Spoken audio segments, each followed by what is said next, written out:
Welcome back, everybody. Ready for another deep dive? Absolutely. Always up for a good deep dive. Awesome. Well, today we're diving into something pretty fascinating, I think. Ooh, okay. Color me intrigued. What do we got? It's the intersection of 1960s feminism, so, pretty heavy stuff, Right, right. Big movement. and then kind of fast forward to the cutting edge of what was going on with creative leadership, like in the 2000s. Wow, okay.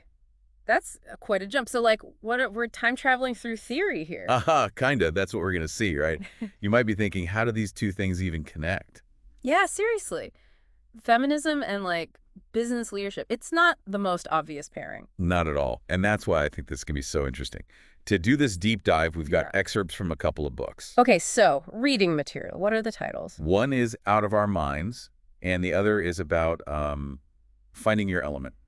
I think you'll like that one. Sounds right up my alley. Always looking for my element. Exactly. Plus, we're pulling from 5 lectures. Okay, 5 lectures. Got it. These are from a series called Umans. Umans. Interesting. Okay, so 2 books, 5 lectures. Lay it on me. What's the mission? Basically, we're going to see what happens when you take feminist theory from the 60s and then look at, business leadership advice from the 2000s. Yeah. What unexpected links pop up? What can we learn? Okay, yeah. Now I get why you said fascinating. It's like 2 totally different worlds, but maybe there's some hidden wisdom there. I'm in. Perfect. Glad you're on board.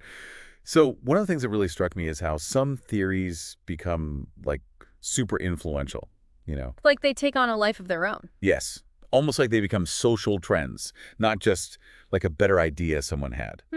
That's interesting. Do you have an example from the material? Yeah, the lectures actually use 1960s feminism as, the prime example. Okay, that makes sense. Huge impact for sure. Right. And initially, there was tons of resistance to these ideas, but gradually they went totally mainstream. It's amazing how the things that are once radical can become the norm over time. Exactly. And the lectures point to how language changed, as evidence of this shift. Oh, that's a good point. Language is really a reflection of how we see the world, right? Totally. So think about terms like sexual harassment. Right. That wasn't even a common phrase back then. Or equal rights, for that matter. And even the word feminism itself, it went from an academic term. To something everyone was debating. Exactly. But the lectures make a good point. It wasn't just the strength of the ideas, What do you mean? It's how those ideas fit with what was happening in society and with technology at that time. It all had to line up. Ooh, I like that. So, like a perfect storm for change. Yeah, kind of. Think about it. The availability of effective contraception. Oh, that's huge. That played a role in how those ideas about sexual liberty took hold. Wow. Yeah, it all connects. And speaking of connections, the lectures point out how organizations often react to change the same way people initially resisted, like those feminist ideas. Interesting parallel. Why do you think that is? What do you think? I mean, why are people in organizations so resistant to change sometimes? Well, I think leaders, like anyone else, fear the unknown. The idea of things getting chaotic or losing control. Right, that sense of stability being disrupted. Yeah. Or that you'll be constantly bombarded with new ideas, having to adapt all the time. It can be daunting. But the lectures do point out that the truly effective leaders, they actually figure out how to, use these challenges as opportunities. Ooh, okay, I like that. Turning a threat into an advantage. We'll have to dig into that more later. Absolutely. That's a discussion for another time. But for now, something else from the lectures that stood out to me. They emphasize that theories aren't just explaining the world.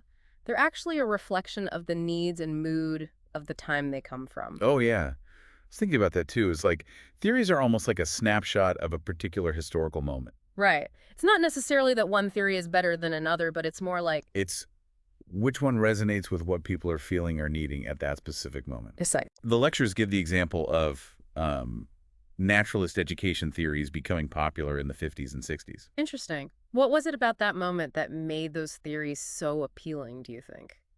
Well, they say it was less about those theories being objectively better and more about how they aligned with, the overall sentiment among teachers at the time. Ah, I see. So it was a fit with the mood, the context. Exactly. Right. And this idea of theories reflecting the needs of their time got me thinking about how we view organizations. Okay, yeah, I see where you're going with this. Those older, more mechanistic views of organizations. like Frederick Taylor's scientific management. Right. Taylorism, all about standardization, routines, division of labor. It worked great for industrial production, no doubt. Oh, yeah. Made things super efficient. But here's where the problem starts. Haha, right. People aren't cogs in a machine. We're not robots. Exactly. Organizations are way more complex. They're more like, I don't know, living, breathing things, constantly evolving, needing to adapt. Like organisms. Yes. Full of individuals, each with their own motivations and values. So treating people like robots in that kind of dynamic world. It's practically a guarantee you'll squash any creativity. Yeah, it makes sense. The lectures do point out that some thinkers recognize the flaws in Taylorism. Thank goodness. People like Drucker, Collins, Bennis, Peters. I mean, we don't have time to go into each of them. No worries, I get the idea. These were folks who saw that organizations needed a different approach. Exactly. So how did their views differ? What did they bring to the table? They started to challenge that whole organizations as static machines idea. They understood that to not just survive, but really thrive in a world that's constantly in flux. You need something more. You need a healthy internal culture, and it has to be in sync with what's going on in the external environment. Okay, so it's more than just having a good culture. It's about being aligned with the world outside the company walls, too. Absolutely. It's like if your internal culture is stuck in the past, but the world is moving at warp speed, you're going to get left behind. Makes sense. So then how do you actually build a culture like that? Where do you even begin? The Uman's lectures, they break it down into two main internal factors. They call them habits and habitats. Okay, habits and habitats. What do those mean in the context of an organization? So habits are basically the ingrained ways things get done. You know, routines, hierarchies, communication styles, even those unspoken rules about how people interact.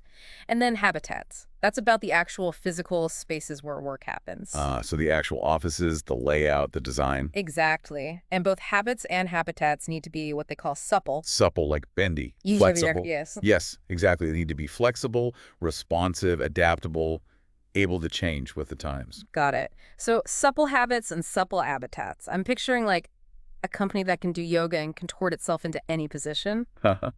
That's a great image. But yeah, it's about being able to adapt and evolve. Okay, so supple habits, supple habitats. It's more than just having a ping pong table and beanbag chairs, right?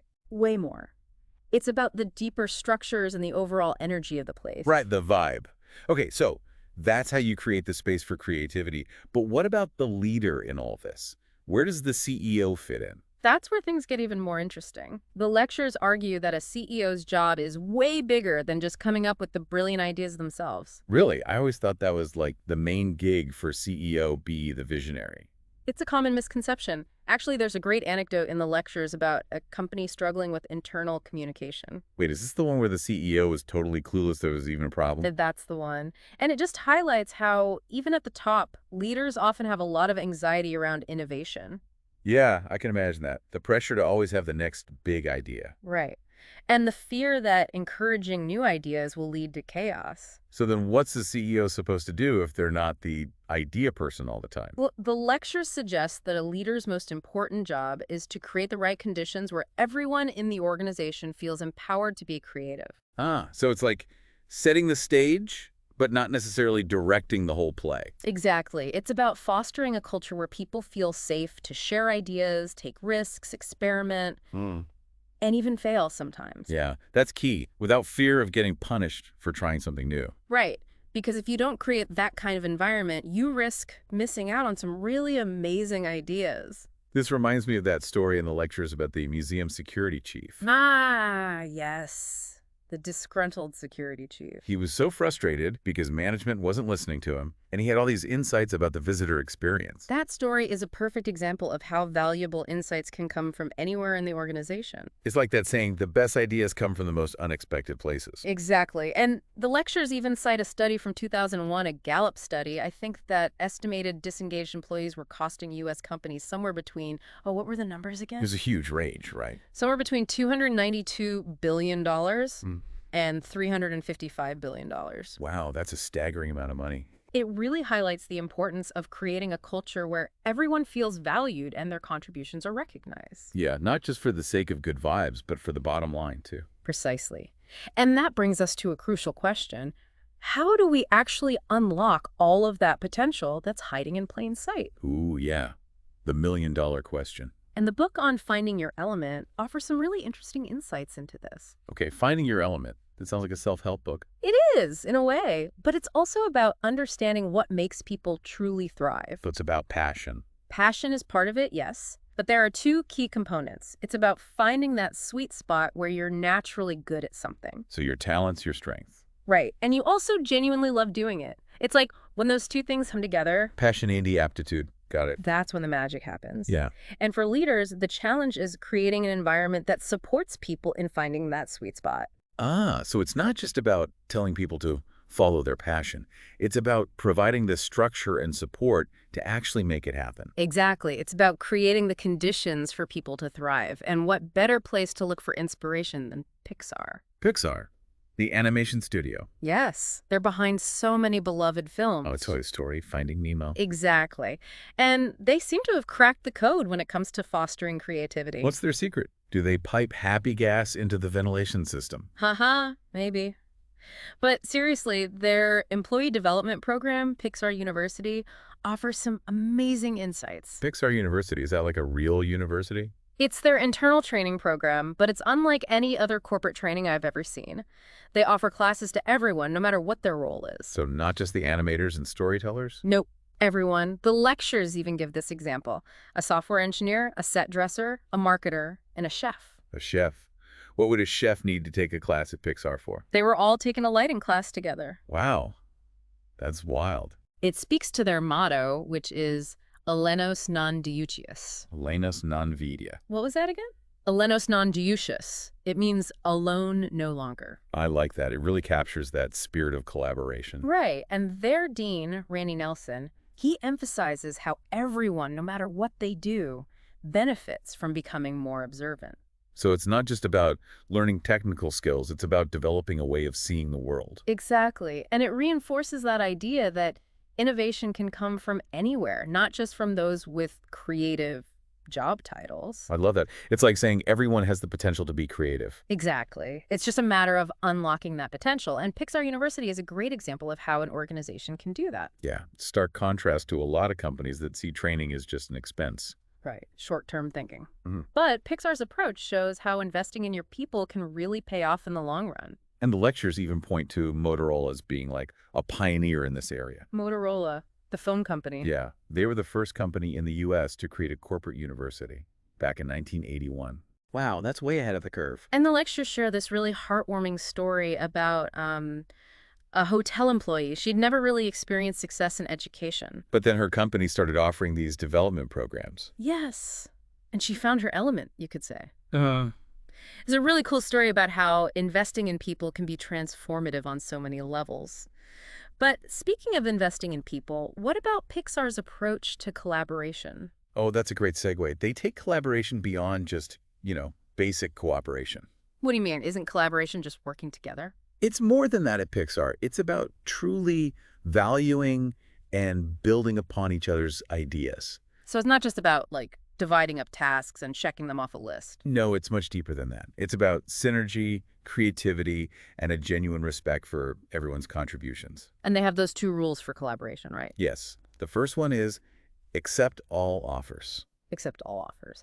Okay, that's an interesting one. What does that mean in practice?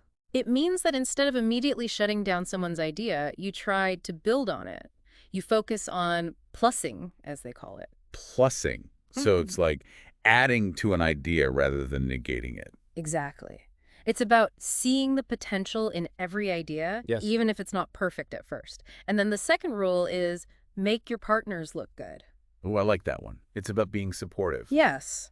Instead of competing or judging, you actively support and amplify each other's contributions. It creates a much more collaborative and positive environment, I imagine. Absolutely. And these principles can apply anywhere, not just in a creative studio. Right. They could work in any team setting. Exactly. It's about creating a culture of trust and mutual respect where everyone feels comfortable sharing their ideas and working together to achieve common goals. This reminds me of that design thinking approach that the company IDEO is known for. They bring together specialists from all different fields to work on complex problems. Oh, that's a great example. And that diversity of thought is a huge part of their success. Which brings us to another essential ingredient for a creative culture diversity. Absolutely. And it's about much more than just demographics. Right, it's not just about checking boxes or meeting quotas. Exactly. It's about embracing a range of thought, experience, and background. That anecdote about the investment banker who thought he was interviewing a diverse candidate just because she was a woman. Oh yeah, that story was so eye-opening. It highlights how narrow our views of diversity can be sometimes. We need to go beyond just the surface level. Exactly. True diversity is about having a wide range of perspectives and ways of seeing the world. And the lectures emphasize that this kind of diversity is absolutely essential for innovation. It allows organizations to tap into a wider pool of knowledge and ideas, which is especially important in today's world. Right, the world is changing so fast, you need to be able to adapt and see things from multiple angles. Precisely. And be able to understand your customers, who are becoming increasingly diverse themselves. Speaking of adapting to change, I can't help but think about Google's famous 20% rule. Oh, yes. That's a classic example of how giving people space for creative exploration can lead to amazing things. Remind me, how does it work again? Google encourages their engineers to spend 20% of their time on personal projects, things they're passionate about. And they came up with some pretty incredible stuff during that free time, right? A lot of their most innovative products were actually born out of that 20% time. The lectures mentioned something like 50% of their new products since 2005 originated from those personal projects. Wow, that's impressive. It shows that when you give people the freedom and trust to explore their own ideas, amazing things can happen. Right, and it sends a really clear message to employees that creative thinking is valued, even if it doesn't directly lead to a new product right away. Exactly. It creates a culture of experimentation and curiosity. Which brings us to another important ingredient for a creative culture, being comfortable with uncertainty. Ah, yes. Embracing the unknown. The lectures tell that story about an investment manager who had to learn to let go of control and embrace a more collaborative approach. It was a big shift for him, I bet. Yeah, he was used to having all the answers and calling all the shots. But he eventually realized that he didn't have to have all the answers. And that by listening to others and being open to new possibilities, he could actually achieve better outcomes. Exactly. It was a powerful example of how embracing inquiry and being comfortable with not knowing everything can actually make you a more effective leader. And the lectures connect this back to the need for organizations to be more flexible and adaptable rather than rigidly sticking to the old ways of doing things. It's about letting go of that command and control mentality. Exactly. In today's world, things are changing so rapidly, you need to be able to pivot and adapt quickly. And that requires a willingness to question assumptions, experiment, and even fail sometimes. So it's about embracing that growth mindset, huh? Precisely. It's about seeing every challenge as an opportunity to learn and grow. And it's not just about mindset, is it? The lectures also talk about the importance of the physical environment. Oh, yes. Creative spaces. I'm intrigued by this idea that the actual space you work in can impact how creative you are.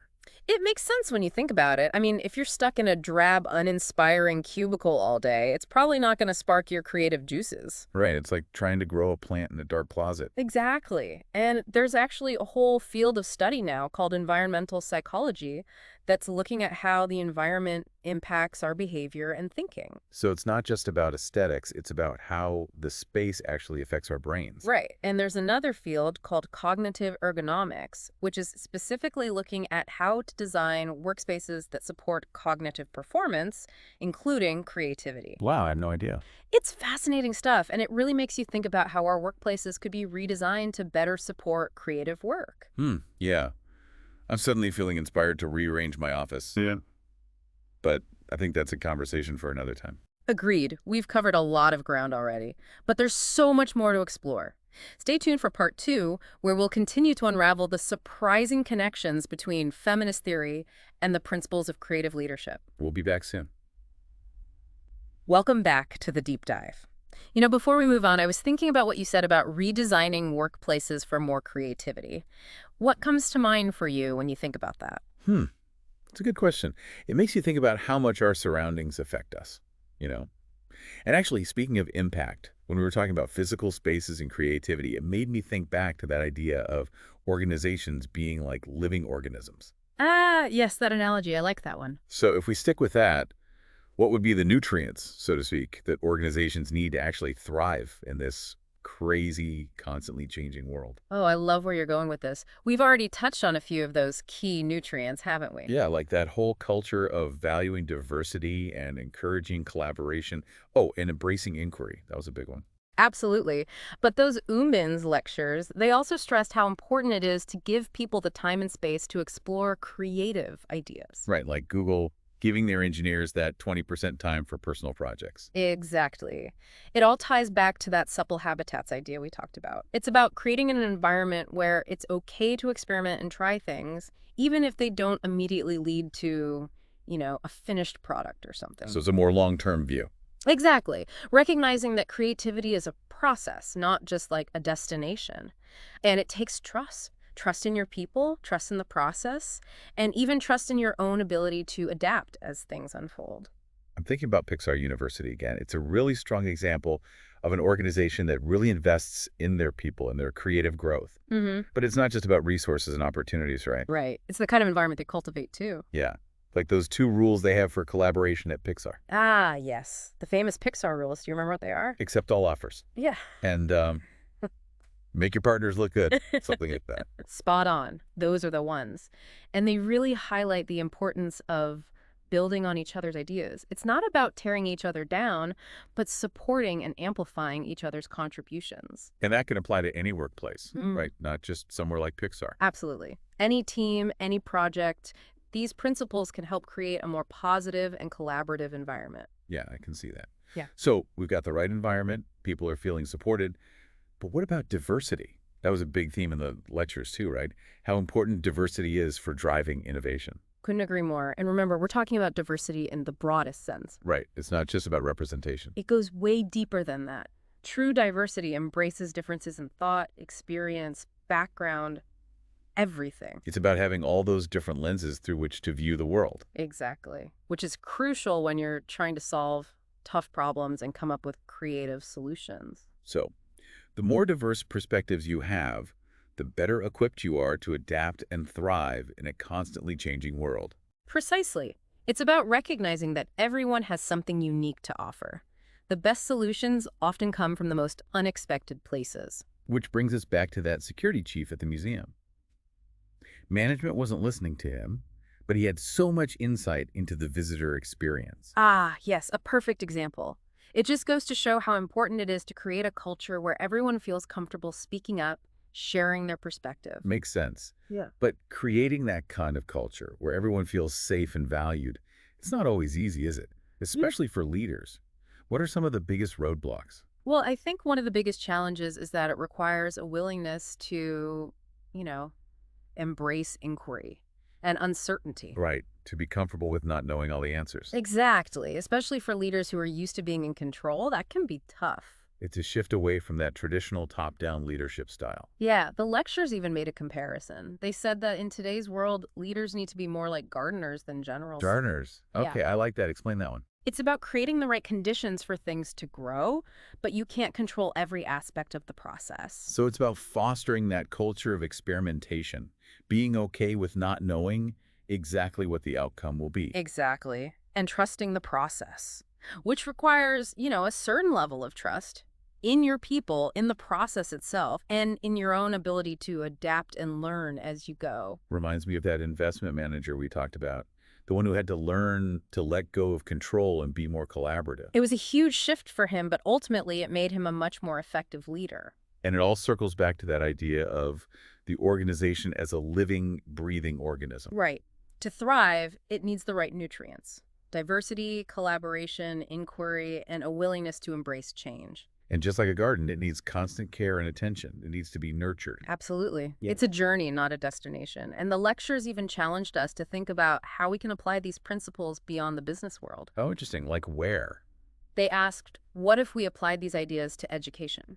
Oh, wow. So like running schools more like creative companies. Is that what they're suggesting? Not exactly. But they argue that the current education system, with all the emphasis on standardized testing and rote memorization. It's kind of stifling creativity, right? Exactly. And it's not really preparing students for the complexities of the 21st century. Yeah, it's like we're preparing them for a world that doesn't even exist anymore. Right. The lectures call for a pretty radical transformation of education, one that embraces creativity, collaboration, and personalized learning. Okay, that makes sense. The traditional one-size-fits-all approach just doesn't work for everyone. It ignores the reality that each student is different.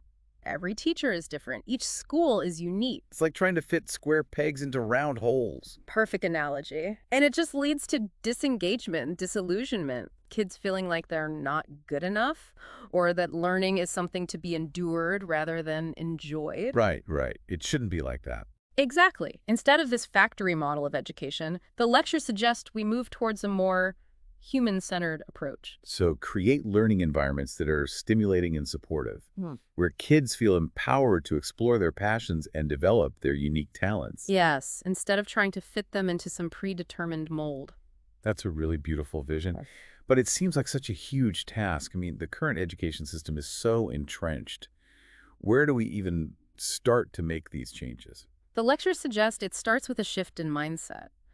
We need to move away from viewing education as just a transaction, like you go to school to get a job and that's it. So it's not just about the end goal. It's about the journey itself. Exactly. Seeing education as valuable in and of itself, it's about nurturing the whole person, not just filling their heads with facts. It's about fostering a love of learning that lasts a lifetime. Yes, and even though it may seem daunting, there are so many amazing educators and organizations out there already leading the way. We just need to support them and keep pushing for change. It's exciting to think about the possibilities, isn't it?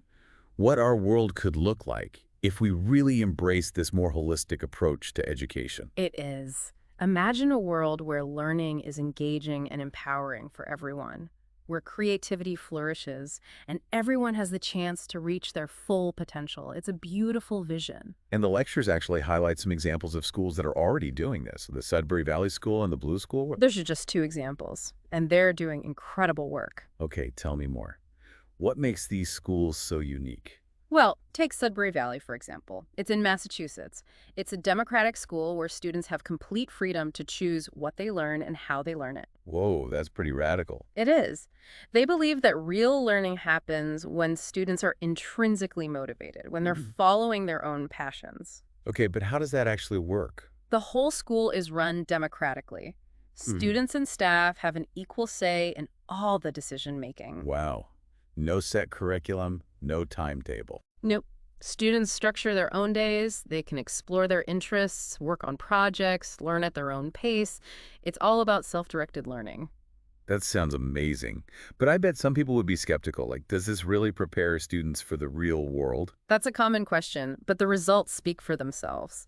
Sudbury Valley graduates have gone on to do all sorts of amazing things. Like what? They're entrepreneurs, artists, scientists, writers, you name it. They're proof that self-directed learning can be incredibly effective. That's really inspiring. It's a good reminder that there's not just one path to success, you know? Okay, so what about the Blue School? What's their deal? The Blue School is in New York City. It was founded by the Blue Man Group, actually. No way. The Blue Man Group. That's so cool. I know, right? And their philosophy is really interesting. They talk about balancing rigor and enchantment. Rigor and enchantment. I like that. It sounds like you're saying learning can be both challenging and fun. Exactly. Their curriculum integrates all sorts of disciplines, from science and math to the arts and humanities, and it's all taught through a creative lens. So it's not just about adding in some art classes. It's about making creativity part of the whole learning experience. Precisely. And they've created this amazing space that's both stimulating and supportive. Students feel safe to take risks, experiment, and express themselves freely. I bet the kids love it. They do. It's a place where asking questions and thinking outside the box is encouraged. Okay, so we've got Sudbury Valley, we've got the Blue School. Are there any other cool examples of innovative education that the lectures mention? Oh, there are. There's this fascinating example from a school in Oklahoma. Oklahoma. Okay, what do they do? They partnered with a retirement home to create a program where students go and read to the residents. Oh, yeah. I remember this story. The Book Buddies program. It's so sweet. Right. The students get to practice their reading skills, the residents get to connect with the younger generation, and everyone benefits. It's a win-win. Yeah. And the lectures mentioned that it had some pretty amazing side effects too, right? Oh, yeah, things you wouldn't even expect, like the residents needed less medication. Really? That's incredible. And both the kids and the residents reported feeling happier and healthier overall. Wow, that's amazing. Yeah. It shows the power of intergenerational learning. Exactly. And the importance of breaking down those barriers between different age groups. It's like a reminder that education doesn't have to be confined to a classroom. Right. It can happen anywhere, and it can involve people of all ages and backgrounds. Which brings us to another important point from the lectures, the need to cultivate creativity in all areas of life. So it's not just something for schools and workplaces. Nope. It's something we can all benefit from, no matter what our profession or interests are. We all have that creative spark inside of us. Exactly. And the lectures argue that fostering creativity is essential for solving those big, complex challenges we're facing in the world today. So it's not just about making art or music. It's about being able to think creatively in any situation. Precisely. It's about being resourceful, adaptable, and open to new possibilities. It's about looking at things with fresh eyes. And it all starts with embracing that childlike curiosity and that sense of wonder. I love that. Don't lose that sense of wonder. It seems like we've come full circle, you know? We started by talking about organizations as living organisms, and now we're talking about nurturing that creative spirit in individuals. It's all connected. To create truly thriving organizations and a better world overall, we need to cultivate creativity at every level. So it's not just about individual growth, it's about societal growth too. Exactly. It's about creating a world where everyone feels empowered to think creatively and contribute their unique talents. That's a beautiful vision. I really like that. Welcome back to our deep dive. I'm excited for this last part. We've been exploring some pretty profound connections between, well, feminism from way back when. The 60s, yeah, Yeah. and modern day approaches to leadership and creativity. Exactly. It's been quite a journey. Last time we were talking about how some of those core principles of creative leadership, things like embracing diversity and really fostering that collaborative spirit, could be applied to, well, revolutionize education, really. Absolutely. It's a fascinating thought, isn't it? Reimagining what education could look like if we took some of those principles to heart. Totally. And we learned about those amazing schools that are already kind of paving the way, like Sudbury Valley and the Blue School. They're doing things so differently. Those schools are such inspiring examples. They challenge those traditional assumptions about, what education should be and how learning really happens. It's like they're saying, hey, there's not just one right way to do this. Exactly. And that's so refreshing, especially in a world that often tries to fit everyone into the same mold. So, as we wrap up this deep dive, what are some key takeaways when it comes to, I guess, transforming education? What can we learn from these pioneers? Ooh, yeah, good question. I'm taking notes here. What would you say? Well, I think one of the most important lessons is that, there isn't a single right way to teach or learn. We need systems that celebrate diversity, that allow for personalization, and that connect what's being taught to the real world. It has to be relevant. So ditching those one-size-fits-all approaches, huh? Definitely. Because those cookie cutter methods just don't work for everyone. It's like everyone has their own unique shape, but we're trying to force them all through the same tiny hole. That's a great analogy. Yeah. I think that leads to so much of the disengagement we see. Students end up feeling like they're not good enough, like learning is a chore instead of something exciting. Exactly. And that's the opposite of what we want. Remember those Umins lectures? They were pushing for a shift from that old factory model of education to a more organic, human-centered approach. Right, right.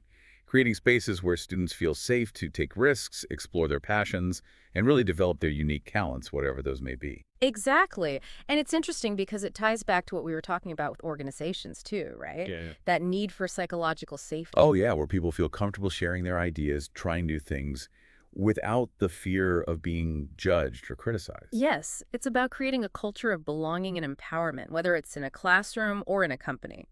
Because when people feel valued, when they feel respected for who they are, they're much more likely to be engaged, productive, and, excited about learning and growing. Absolutely. I'm a big believer in that. So thinking about education, I'm a fan of those approaches like service learning and project-based learning. It gives students a chance to actually apply what they're learning to real-world situations, see the impact of their work. Those are fantastic approaches because it's not just about absorbing information in the abstract, right? It's about putting it into action, seeing how it connects to the real world. And developing those crucial skills like collaboration, communication, problem solving, all those things that employers are looking for these days. Exactly. It's about preparing students for the world as it is, not the world as it used to be. And when students are really engaged in projects they care about, they're more likely to remember what they learn, to really understand the concepts. And it helps them connect with their communities, fosters a sense of like responsibility and purpose. Absolutely. It's empowering for students to realize that they can make a difference, that their voices and their actions matter. Okay, so we all agree that transforming education would be amazing. But the reality is that system is pretty deeply rooted. How do we even begin to make these changes happen? It feels daunting. That's the million-dollar question, right? Right. Where do we even start? And I think that Umain's lectures actually offer some really practical advice here. They say it starts with a shift in mindset at the most fundamental level. Okay, so changing how we think about education. How so? We need to move away from seeing it as purely transactional. You go to school, you get a job, end of story. Instead, we need to embrace a much broader, more holistic view. So it's not just about the end goal, the destination. Right. It's about the journey itself. Recognizing that learning has intrinsic value, that it's about personal growth, about lifelong curiosity and discovery. It's about nurturing the whole person, not just filling their heads with information. That's beautiful, and it makes so much sense. It does, doesn't it? But making the shift isn't easy. It requires a fundamental change in how we approach teaching, learning, and, well, the very purpose of education itself. But even though it feels daunting, there are already so many passionate teachers and organizations out there who are, championing this kind of transformation. We need to support their efforts. We need to advocate for systemic change. We can't give up. I love that. What a great reminder to end on. And it's exciting to think about the possibilities, right? If we could embrace this more holistic and human-centered approach to education, imagine the impact it could have, not just on individuals, but on communities, on the world. It's a beautiful vision to strive for, a world where learning is truly personalized, engaging, and empowering for everyone. A world where creativity flourishes, and where every single person has the opportunity to reach their full potential. That's what I want for my kids, for everyone's kids. Me too. It's something worth fighting for. Absolutely. So as we wrap up our deep dive, I want to thank you for joining us on this exploration of, well, everything from feminist theory to the future of learning. We've covered a lot of ground, and I hope it sparked some new ideas and insights for you. It has been quite a journey. And remember, we all have a role to play in creating a more just, a more equitable, and a more creative world. It starts with being curious, with asking questions, with being willing to challenge those old assumptions. It's about collaborating, about embracing that beautiful diversity of perspectives and experiences that make our world so rich. And it's about never losing sight of the joy of learning, that sense of wonder and possibility that we all had as children. So well said. Couldn't put it better myself. Thank you for being here. Until next time, keep exploring, keep questioning, and keep creating.